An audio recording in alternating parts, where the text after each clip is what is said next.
It's not a bad place to live. You know, it is gorgeous, and you got a great day. the humidity too. went down a little bit for you, Charlie. Well, you got a basketball court, you got a tennis court, you got a fountain. You can see the Washington Monument. Yeah, I just always remind our kids this is rental housing. Right. The American people have loaned us this for a little bit. A year or 5 years, we'll exactly. see.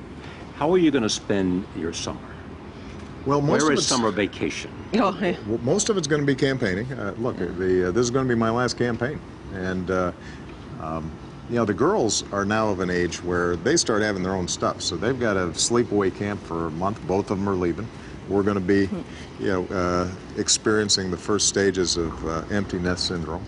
Are you prepared for that? Well, I get a little depressed. We'll be so busy, though. He's going to be so busy. But we're going to be doing most work. But we'll get family up time in, because anytime the girls are out of school, that's important time for us to spend as a family. We're still parents where you have to juggle your time around it when they're free, and summertime is that time. You didn't have all these important things to do. And you could travel to any place in the world. Where would you want to go? What would you want to see? Well, Michelle's been experience? scouting out some places. When we went to India, for example, Michelle said, boy, I'd love to travel even more around there. Well, I have to say, there are still wonderful places here in the U.S. Oh, boy, you know, we're trying to check those off. We saw Mount Rushmore. I took the girls. We tried to go to every national park, but the truth is, New Orleans, I've been there several times, but I've never been to the French Quarter, because when we're there, we're usually working. We go in some back way freight elevator. There's a Mardi Gras in her future. That's right. Jazz fest of some sort is out there, so there's still a lot of places here in the U.S. where we still haven't really experienced. Which way are we? With the president staying close to home this summer, we headed into the Blue Room to talk about affairs of state and matters of politics. Thank you very much for the opportunity to sit here with you at this important time in the presidency and for the country. And I'm especially pleased to have both of you because, I mean... Because she's more popular. She's more popular. That's Better one ratings. Absolutely. I've noticed she's playing a prominent role in the campaign, but also because of the significance of family.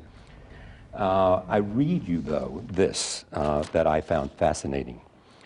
You said, I trust her completely. But at the same time, she's also a complete mystery to me in some ways. It is that tension between familiarity and mystery that makes for something strong. Is that even more so now and in this place? Absolutely. That's very sweet. Yeah. Where did he write that? 1996. See there? That's a good one. Yeah.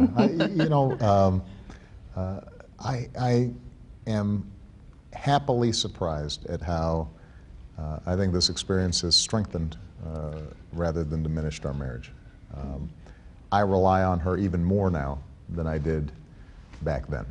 And I do think that part of the great thing about our marriage is we have complete trust and honesty, and that keeps the relationship fresh and young. Does this place change you? You know, I don't. I say this all the time. I think, particularly at our age, you know, late 40s, early 50s. I'm 48. Have you forgotten that he just turned 50? No, I didn't. I'm just being clear that I'm not there yet. But I think you are who you are, and I don't think you change in this place. I think this place magnifies the good parts and the bad parts of you. I've just been so proud to watch him maneuver through some pretty interesting waters and to retain himself. He shows us in the way he looks at me and the girls when he comes home at 6:30 that there's nothing more important than being there with us. And the fact that he can do that, and then later on after dinner, after we've walked the dog and got the girls started on their homework, he starts unloading his day, and I think, wow, is that what happened? I'm just, you know, impressed with his steadiness. The question most people want to know from both of you is, why do you want to be president? And what will be the significant achievement that you want to accomplish in the next 4 years? Well, first of all, I think it's important to know we did an awful lot in the first 4 years. Of course. So one of the things you learn in this office is everything takes a little longer than you'd like. That's a lesson of the presidency. Right. But when I think about the next 4 years, what's undone? The most important issue we face as a country is how do we build an economy where the middle class is strong and growing, and those who are willing to work hard can fight their way into the middle class. And the components that we've put in place have made a difference.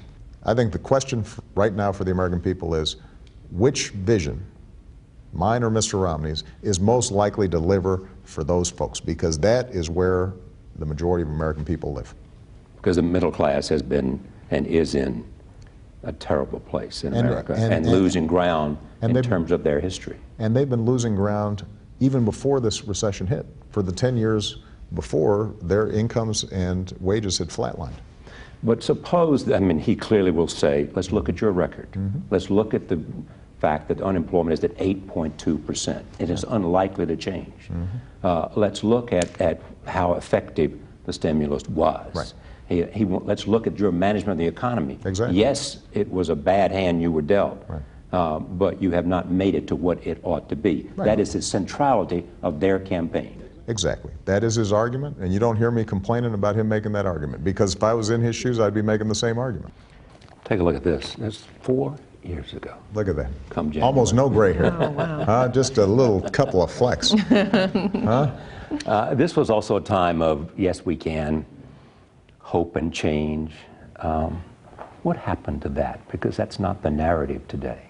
Well, it's funny. You know, I just came back from a bus tour in Ohio, and we're now starting to get the campaign swing.